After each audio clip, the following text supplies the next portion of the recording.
어제 아이들하고 영화를 하나 봤어요. 애니메이션이었는데요. 참 재밌었습니다.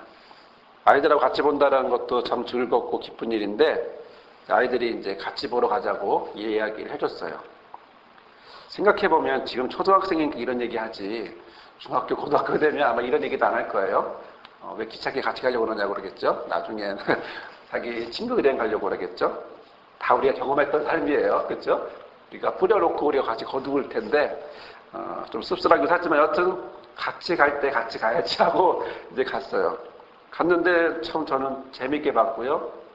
내용도 참 좋았고, 그리고 목회자이다 보니까 모든 소스가 다 그냥 설교로만 집중되어 있습니다. 내용이 무슨 내용이냐면, 그 제목은 꿀벌 대소동인데요. 꿀벌이 이 세상에 나와 보니까 자기들이 힘들게 어렵게 모아놓은 꿀들을 인간들이 다 가져가는 거예요. 화가 났어요. 재주는 곰이 부리고 돈은 사람이 버는 것처럼 꿀벌들이 꿀을 모아놓고 돈은 사람이 버는 걸 보니까 너무 화가 났어요. 그래서 반대하고 꿀을 다시 꿀벌들에게 돌려달라, 이런 주장을 하게 된 거죠. 법정 소송을 하게 됐습니다. 인간하고 꿀벌하고 같이 법정 소송을 해서 결국 이겨요. 이겨서 꿀벌에게 꿀을 다시 돌려주는, 그래서 함부로 허락받지 않고는 꿀을 먹을 수 없도록 이렇게 만들어냈어요. 참, 그리고 이제 꿀이 이기게 되고 승리하게 되고, 그러나 또 여러 가지 문제도 발생했지만 다시 이겨내는 이런 모습을 보게 됐는데 참 기발하죠. 꿀벌이 인간하고 서로 법정 소송을 해서 자기 것을, 그래서 사랑하는 사람을 뭐라고 그러죠? 헌이라 그러잖아요. 이런 헌이라는 말도 못 쓰게 만드는 거예요. 재밌는 생각이에요. 자, 그런데 이 영화를 시작할 때 저에게 강하게 인상적인 문장이 하나 있었어요. 정확하게 기억은 하지 못하지만 뭐라고 이렇게 나와 있는데, 세상에는 모든 것이 법칙에 따라 움직인다라는 거예요. 그렇지 않은 것들이 아무것도 없다는 거죠. 모든 것들이 다 법칙에 따라 움직이고 법칙에 의해서 영향을 받고 주고받는다는 거예요. 그런데 하나 예외가 있대요. 그 예외가 뭐냐면 꿀벌이라는 거죠. 무슨 예외냐면, 꿀벌은 몸통에 비해서 날개가 너무 작대요. 그러니까 원래 이론상으로 보면 날 수가 없대요. 그런데 신기하게 날아다닌대요. 그 남의 사람들의 신경을 쓰지 않고 열심히 꿀벌들은 잘 날아간대요. 오랜 세월 동안. 이런 내용을 이제 맨 처음에 딱 나와요. 그러고 보면서 그 말이 참 감동스럽게 와닿았는데요. 꿀벌의 몸통은요, 날개에 비해서 너무 크고요. 날개가 너무 작다 보니까 제대로는 날 수가 없는 구조랍니다. 그런데 초당 400회 이상 막 날갯짓을 함으로 인해서 간신히, 이면 아니겠지만 잘 이렇게 날아다니고 열심히 이제 날개짓하고 다니는데, 여러분 이런 얘기 처음 들으셨죠? 저도 처음 알았어요. 꿀벌이 원래는 날 수가 없는 구조구나. 그런데 열심히 날개짓을 함으로 인해서 그가 날을 수 있구나. 이걸 장면을, 영화를 보면서 그것 때문에 설교를 준비하기 위해 찾아보면서 굉장히 감동을 받았습니다. 상식이 통하는 세상이죠. 상식대로 움직여야 되죠. 상식대로 움직이지 않으면 오히려 욕하는 세상입니다. 그런데 오늘 우리가 방금 말씀드렸던 꿀벌에 대한 이야기는 상식이 통하지 않는 얘기예요. 상식이 아니에요. 과학이라고 하는, 또 법칙이라고 하는 상식으로 하지 않고 전혀 다른 모습으로 자기들이 열심히 날개짓을 해서 날아다니면서 그렇게 모은 꿀들을 우리가 먹게 된다고 하는 사실은 정말 놀라운 하나님의 은혜에 있지 않나 싶은 생각이 들었어요. 사실 우리도요, 굉장히 상식적으로 살아갑니다. 저와 여러분도 삶에도 굉장히 상식적인 일들이 굉장히 많아요. 아침에 눈을 뜨는 거 상식적이죠. 그럼 눈 뜨니까 뭐예요? 꼬르륵 배 아프고, 또 화장실 갔다가 또 배고파요. 그럼 밥 먹어요. 또 이렇게 움직여요. 그리고 하루하루 살다 보면 이제 시간이 되면 또 졸려요. 또 자야 돼요. 상식적이죠. 그게 어색한가요? 낯선가요? 아니요. 너무나 자연스러운 거예요. 그렇게 우리는 하루를 아침에 눈을 떠서 자고 또 꿈을 꾸면서 하루 24시간을 보내요. 너무나 자연스럽고 너무나 당연한 거고 그래서 전혀 어색하지 않아요. 자, 사람이 태어나서 살다가 죽는 거 그거 이상하지 않습니다. 당연한 겁니다. 당연하게 상식적인 얘기고 당연하게 받아들여져요. 죽음이 실제로 우리에게 돌아오는 것은 마지막이라고 하는 사실을 우리 너무나 잘 알아요. 그래서 우리는 죽음은 마지막이기 때문에 마지막을 우리는 받아들이는 그런 상식이 우리 안에 있어요. 여러분 삶 속에 죽음을 경험해 보신 적이 있나요?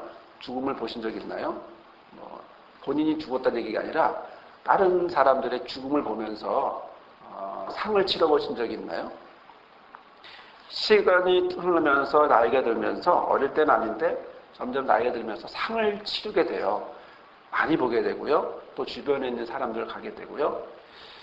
제 친구도 하나 과로사로 갔어요. 벌써 제 나이가 이제 과로사로 가는 나이가 됐어요.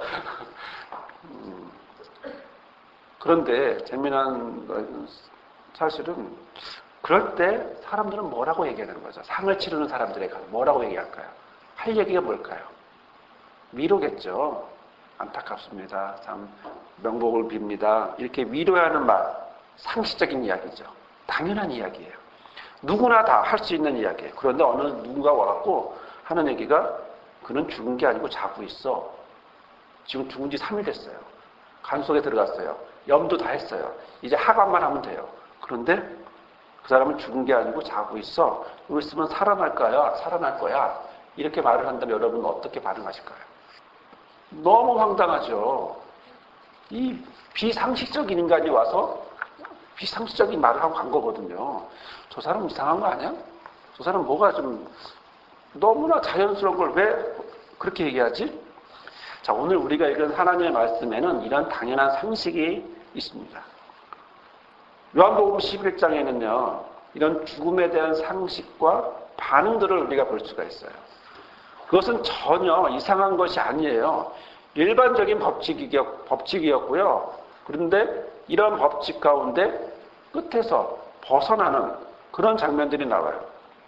그것은 죽은 사람이 살아난다는 거죠. 상식과 반대되는 행동이 그런 결과가 일어나는데 어떻게 이런 일이 일어나는가 우리는 말씀을 통해서 보려고 합니다. 등장인물은요, 마르다와 마리아, 그리고 유대 사람들, 그리고 예수님과 제자들, 그리고 무리들, 그리고 죽은 나사로 이렇게 등장인물이 나옵니다. 어느 날 예수님은요, 소식을 듣게 돼요. 3절에 보시면 주께서 사랑하는 사람이 앓고 있습니다 라고 하는 이야기를 들어요. 이 말을 들은 예수님이 그가 죽을 병이 아니라 하나님의 영광을 드러낼 병이야 라고 4절에 말씀하시고요. 그러면서 급하게 가실 줄 알았더니 예수님이 안 가세요. 이틀이나 더 머무세요. 사람이 지금 아파요. 어떻게 해야 돼요? 빨리 병원에 보내는 것처럼 빨리 가야 될 거 아니에요. 사람들이 왜 예수님에게 이 사람은 주께서 사랑하는 사람이 앓고 있습니다 라고 말했을까요? 예수님이 가면 혹시나 건강해질 수 있을 거라고 하는 것을 알기 때문에 그래요. 왜요? 예수님은 많은 사람들을 고쳐주셨거든요. 그 사실을 이미 상식화되었기 때문에 이야기를 하면 그 사람이 다시 살아날 것이다 라고 생각을 하고서 갔는데 예수님이 이틀이나 더 머무시는 그런 모습을 보게 됩니다. 그리고 더 머무시면 위험하다라고 하는 사실을 또 아실 텐데도 이제 그렇게 행동을 하고요.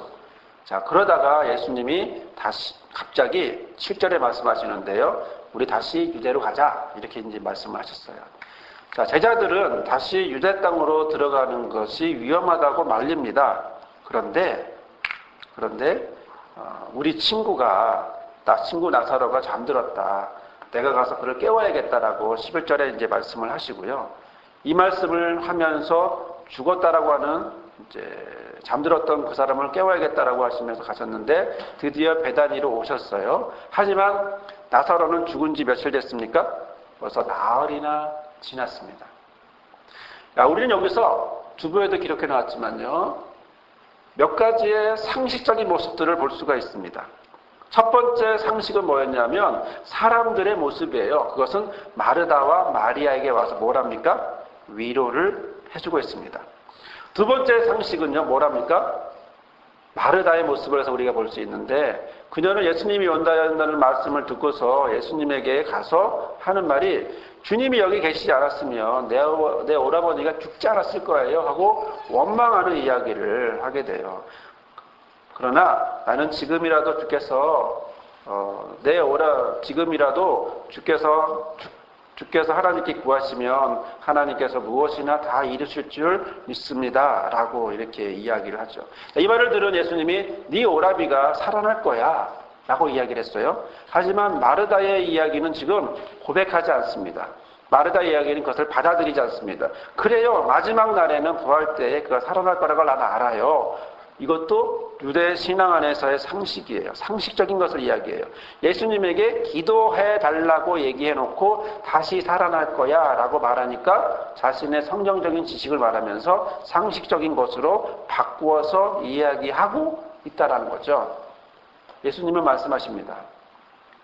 나는 부활이요 생명이니 나를 믿는 자는 죽어도 살겠고 무릇 살아서 나를 믿는 자는 영원히 죽지 아니하리니 이것을 내가 믿느냐? 자, 여기서도 마르다는 뭐라고 반응하냐면 상식적인 반응이 보입니다. 그것은 주여 그러하외이다. 주는 그리스도시요 세상에 오시는 하나님의 아들이신 줄을 내가 믿나이다. 여러분, 이 마르다의 고백을 들어보면서 우리는 마르다가 지금 오빠가 살 거라고 믿지 않는다라고 하는 사실을 보게 돼요. 왜요? 죽었어요. 죽은 사람이 살아난다라는 건 불가능해요. 어떤 경우에도 이 사람은 그런 경우를 본 적이 없어요. 그렇기 때문에 받아들이지 않아요. 자, 이렇게 말하는 마르다가 이제는 마리아에게 옵니다. 그리고 마리아에게 예수님이 오셨다고 28절에 말하자 마리아가 급하게 일어나서 예수님에게 달려갑니다. 여기에 우리는 세 번째 상식적인 반응을 보게 되는데, 사람들은 마리아가 급하게 일어나서 나가니까 무덤에 가서 곡하러 가는 줄 알고 마리아를 막 따라가요. 하지만 마리아는 무덤에 가는 것이 아니라 누구에게로 갑니까? 예수님에게로 가죠. 그리고 울어요. 예수님은 이런 모습을 보면서 마리아가 우는 것도 보시고 유대 사람이 우는 것도 보시고 그러면서 마음에 비통하고 괴로워하시는 모습을 하게 되는데요. 그러면 예수님도 우시게 되는데, 여기서 이제 네 번째 상식적인 반응이 나오죠. 예수님이 이런 가운데 주변에 있던 유대 사람들이 예수님을 비난하기 시작합니다. 자, 우리 이런 것들은요, 유대 사람뿐만 아니라 우리나라에서도 많이 봅니다. 우리나라도 마찬가지인데, 여러분 이런 경험들 해보셨나요? 장례식에 가면요, 꼭 한쪽 구석에서 비난하는 사람들이 있어요. 경험해 보셨나요? 저 사람은 이랬어 저랬어, 죽은 사람은 이랬고 저랬고 지금 장례식을 이렇게 해야지 저렇게 해야지 하면서 많은 생각들, 많은 이야기들을 한쪽 구석에서 계속 끊임없이 얘기해요. 장례식에 가면서 어느 행사를 가도 꼭 보는 거 뭐냐면 비난하는 사람들이 꼭 있다라는 거죠. 자, 장례식 한 구석에 이런 비난이 오늘 우리 성경 말씀에도 나오는데 36, 37절에 나옵니다. 이에 유대인들이 말하되 보라 그를 어떻게 사랑하였는가 하며 그중 어떤 이는 말하되 소경의 눈은 뜨게 한 이 사람이 사람은 죽지 않게 못하냐? 이렇게 비난하는 거예요. 여러분, 여기에는 이렇게 많은 상식들이 흘러가고 있습니다. 너무나 다양한 모습이고 당연한 거죠. 이런 상식적인 반응 가운데 예수님은 그럼 어떻게 하실까? 상식을 그대로 받아들일까요? 상식대로 그대로 그래 맞아 라고 하셨나요? 그게 아니고 예수님은 이런 모든 것 속에서 비통함을 여기시면서 무덤가에 서 계셨습니다. 무덤 앞에 서 계십니다. 돌로 막혀있는 무덤을 보시죠. 그러면서 돌을 옮겨놓으라 라고 말합니다. 이럴 때 우리는 다섯 번째 상식을 하나 더 봅니다. 상식적인 행동은 뭐냐면 마르다가 와서 얘기합니다. 주님, 죽은 지가요 나흘이나 됐어요. 벌써 냄새나요. 자, 자기 오빠에게 그렇게 살기를 바랬지만 이미 죽었기 때문에 죽은 것은 끝이고 포기다라고 생각하고 이제 끝났는데 왜 거기서 무덤가 앞에서 왜 그러고 있어요? 라고 이야기하는 거죠. 예수님이 말합니다. 40절에 내 말이 내가 믿으면 하나님의 영광을 보리라 하지 않았느냐? 그러면서 다른 얘기를 듣지 않으시고 돌을 옮겨놓게 하셨고 사람들은 돌을 옮겨놓습니다. 우리는 여기서 참 놀라운 모습을 보게 됩니다. 그것은 모든 상식적인 반응 한가운데서, 모든 상식적인 삶 가운데서, 바로 이렇게 모든 상식적인 사람들이 쳐다보는 가운데서 예수님이 무엇을 하시는가라는 것입니다. 하늘을 우러보시면서 말씀을 하셔요. 기도하십니다. 거기서 우리는 예수님의 상식적인 반응, 그냥 위로하고 끝내면 되거든요. 위로하고 끝냈다고 해서 누가 뭐라고 그럴 사람이 아무도 없어요. 상식적인 상황에서 상식적으로 행동하는 건 너무나 당연합니다. 그런데 예수님은 기도하셔요. 뭐라고 기도합니까? 기도 내용을 한번 보십시오. 뭐라고 기도할까요? 여러분, 저와 여러분이라면 이때 무슨 기도할까요? 우리는 무슨 기도할까요? 하나님, 나사로 살려주세요. 이런 기도할 것 같아요. 두 번째는 마리다와 마리아가 믿음이 없어요. 이런 기도할 것 같아요. 세 번째는 비난하는 저 사람들의 입을 닫아주세요. 이렇게 기도하지 않을까 싶어요. 이게 우리의 기도의 모습이기도 해요. 그런데 예수님의 기도를 보면요, 그런 기도 내용이 없습니다. 오히려 다른 기도 내용이 있는데, 하늘을 보시면서, 하늘을 우러러 보시면서 기도하시는데 41절 42절에 보면 이렇게 말합니다. 아버지여, 내 말을 들으시는 것을 감사합니다. 항상 내 말을 들으시는 줄을 내가 알았나이다. 그러나 이 말씀을 하옵는 것은 둘러선 무리를 위함이니 곧 아버지께서 나를 보내신 것을 저희로 믿게 하려 하는 것입니다. 사랑하는 여러분, 예수님은 우리의 기도와 좀 다른 것이 있음을 우리가 느껴져요. 우리가 요구하는 것들이 있어요. 나사로 살렸으면 좋겠고, 그리고 마리다와 마리아가 믿음이 있었으면 좋겠고, 비난하는 사람들에게 비난하는 입이 닫혀졌으면 좋겠다. 이렇게 기도할 것 같은데, 예수님은 기도가 전혀 그런 내용이 없어요. 전혀 그런 내용이 없고, 내 말을 듣는 줄 압니다. 내 말을 들어주시니 감사합니다. 이런 기도하고 있는 거예요. 우리의 기도와 좀 다른 걸 느끼게 돼요. 왜? 상식적인데, 상식적인 기도할 것 같은데 우리와 다른 기도를 하게 되는 것을 보게 되죠. 여러분은 예수님의 기도를 들으시면서 어떤 느낌을 받으시나요? 예수님과 하나님과의 관계가 어떤 관계처럼 느껴지시죠? 어떤 관계이기에 이렇게 기도하실까요? 어느 정도의 사이이길래 이렇게 기도하고 있을까요? 지금 상황은요, 상식적으로 움직이는 사람들 앞에 있습니다. 상식적으로 움직이는 사람들 가운데 혼자 우뚝 서 계신 거예요. 그러면서 무덤 앞에 서 있는 거거든요. 그런데 그런 상황들은 전혀 말하지 않아요. 말하지 않고요, 오히려 말하는 것, 아버지여, 내 말을 들으시는 것을 감사합니다. 항상 내 말을 들으시는 줄을 내가 압니다. 원어로는요, 이 말이라는 표현이 없어요. 무슨 얘기냐면, 번역자가 듣는다 하니까 말이라는 말을 넣는데, 실제로 번역을 정확하게 하면 뭐냐면, 나를 들으시는 것을 감사하고 항상 나를 들으시는 줄을 알고 있습니다. 이런 뜻이에요. 나를 듣는다라는 거, 나를. 무슨 말일까요? 이게 왜 중요할까요? 예를 들어 이런 거예요. 아기가 아파요. 아기가 배고파요. 아기가 응아를 했어요. 기저귀를 갈아달기를 원해요. 그럼 아이가 뭐라 그래요? 엄마 나 배고파요. 400cc 주세요. 이렇게 말하지 않아요. 그렇죠? 엄마 나 기저귀 좀 갈아주실래요? 이렇게 말하지 않아요. 뭐라 그래요? 그냥 엄마는 애기 표정 보고 알아요. 표정 보고 얘가 배고프구나. 아, 지금 밥 먹을 때가 됐구나. 그냥 아는 거예요. 뭐예요? 아기의 말을 듣고 엄마가 해주는 게 아니라 아기의 삶의 모든 것을 보고 삶 전체를 보고 그냥 아는 거예요. 그러니까 나를 들으시는 거예요. 예수님은 뭐냐면 하나님이 자신의 삶의 처음부터 끝까지 전체를 들으시는 거예요. 전체를 듣고 계시는 걸 알아요. 그러니까 뭐라고 말씀하셔요? 내 말만 듣는 게 아니라 하나님은 뭘 들어요? 나를 듣는 거예요. 나를. 내가 하는 한 소리 하나, 신음소리 하나, 아픈 소리 하나, 즐거운 소리 하나, 희망의 모든 소리 하나하나를 다 들어요. 다. 그냥 내 삶을 머리끝부터 발끝까지 시간마다 초마다 하나님은 나를 들으시는 거예요. 내 삶을 들으신다는 거죠. 이렇게 예수님의 삶을 들으시는 것처럼 저와 여러분의도 삶을 들으시는데 이것은 곧 인격적인 관계라는 거죠. 인격적인 관계. 나는 구하고 하나님은 주시는 자판기 하나님이 아니라 나는 하나님과의 친밀한 관계 안에서 이야기하고 있음을 보게 되는 거죠. 여러분, 이러한 친밀함은 구체적으로 어떻게 표현했을까? 저는 한 3가지로 나눠서 표현하고 싶습니다.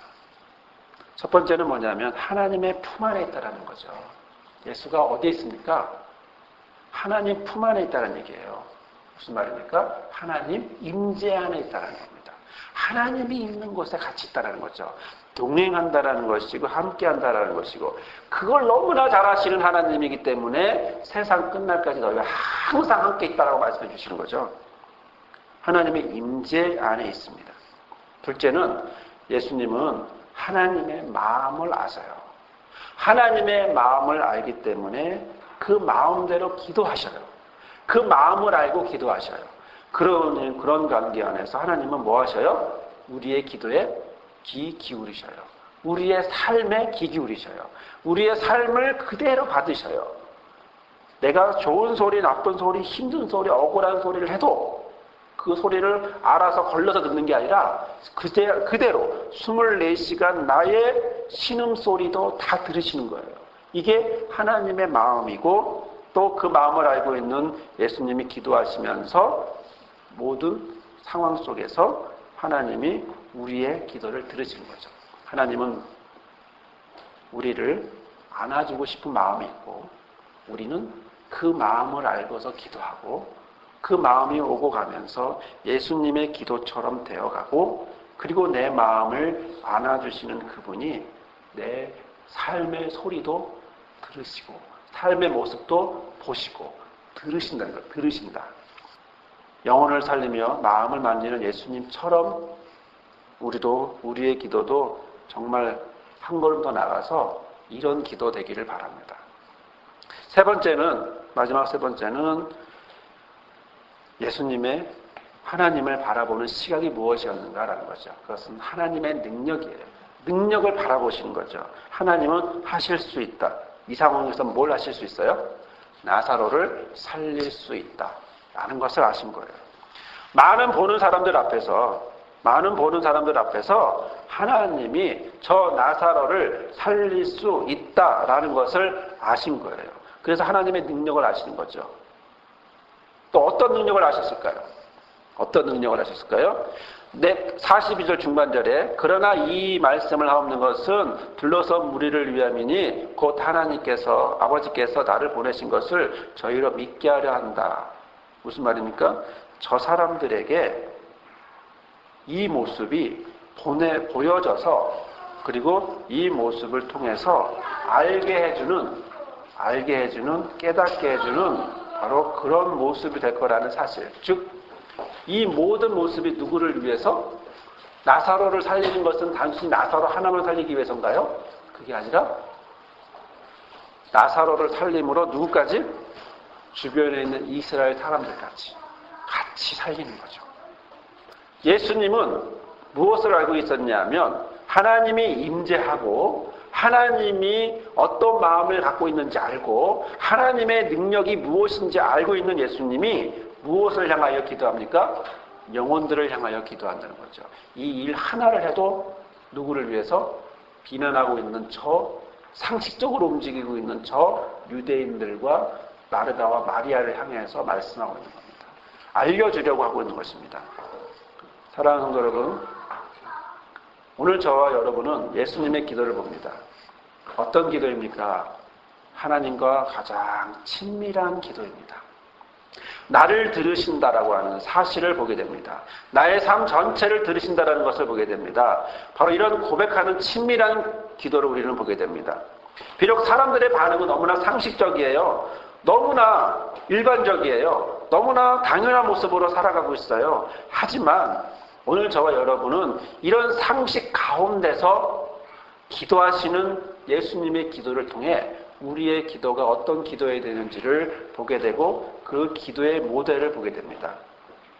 모든 세상이 상식으로 움직이지만 그러나 꿀벌이 하나님의 능력으로 날듯이 우리가 상식 가운데 살아가고 상식대로 움직여져 가야만 하는 이런 세상에 살아가지만 그러나 그 가운데 우리는 바로 예수님의 기도의 모습, 어떤 기도의 모습으로 살아가야 되는지를 우리는 말씀을 통해서 볼 수 있는 거죠. 예수님은 하나님 품 안에 있습니다. 하나님의 임재 안에 있습니다. 예수님은 하나님의 마음을 압니다. 하나님의 마음은 우리의 기도를 들으시는 분이라는 겁니다. 예수님은 하나님의 능력을 압니다. 그래서 예수님은 모든 걸 하실 수 있는 분이라는 걸 압니다. 그래서 예수님은 기도하십니다. 가장 친밀한 하나님과 하나님을 향해서 그분을 향해서 기도합니다. 대화합니다. 하나님, 이 모든 것은 나의 삶을 보시는 하나님이신 거 알고 나의 삶을 들어주시는 하나님이라는 걸 아는데 이 모든 것은 누구를 향하여? 이 많은 사람들을 향하여 저 영혼까지도 보아주시는 하나님이라는 사실을 아는 바로 그 하나님의 마음을 알기 때문에라는 거죠. 저와 여러분의 기도가 이런 기도 되길 바랍니다. 저 여러분이 매일매일 기도할 때 하나님의 임재를 경험하고 우리의 기도를 들으시고 하나님의 능력 안에서 행하실 때 우리의 기도는 더욱 하나님과 친밀한 기도가 되어서 정말 우리의 모든 것을 우리의 삶을 들으시는 그런 기도 안에서 응답받는 저와 여러분이 되기를 주님의 이름으로 부탁을 드립니다. 아멘. 사랑의 하나님, 이 시간 기도하오니 우리의 기도를 응답하여 주옵소서. 매일매일 기도하고자 합니다. 매일매일 주님과 함께 동행하고자 원합니다. 매일매일 친밀한 관계로 하나님의 품 안에서 하나님의 임재로 하나님의 마음 가운데 우리의 기도를 들으신 하나님인 줄 알고 하나님의 능력 가운데 하나님이 하실 수 있음을 아는 그런 고백하는 삶이 되기 원하오니 그런 가운데 내 삶을 들어주옵소서. 나를 들어주옵소서. 나의 소리 하나하나를, 나의 삶 행동 하나를 하나님 들어주십시오. 그리고 하나님과의 친밀한 관계 안에서 귀한 희망의 나무를 심고 열매가 맺어지게 하여 주옵소서. 우리의 삶을 주께서 붙잡아 주시고 귀한 열매로 맺어주시길 원하며 예수님의 이름으로 기도드렸나이다. 아멘. 이제는 우리의 기도에 모범이 되어주신 예수 그리스도의 은혜와 그 아들을 보내주셔서 기도를 통하여 깨닫게 하시는 아버지 하나님의 크신 사랑과 매일매일 주 앞에 기도할 때 바른 기도와 하나님이 원하는 친밀한 기도를 들으심으로 옳게 기도하게 하시는 성령의 역사하심이 오늘 예배하며 간절히 소망하며 또한 우리의 기도 안에 하나님의 친밀한 관계 또한 하나님의 임재, 하나님의 능력, 하나님의 마음을 담아 기도하고자 원하는 결단하는 모든 성도들 삶 위에 또한 우리의 삶을 들어주시기를 간절히 소망하는 모든 성도들 삶 위에 미래의 목자와 다음 세대를 이끌어갈 리더들 삶 위에 우리 교회와 나라와 민족 위에 영원히 함께하옵시기를 간절히 축원하옵나이다. 아멘.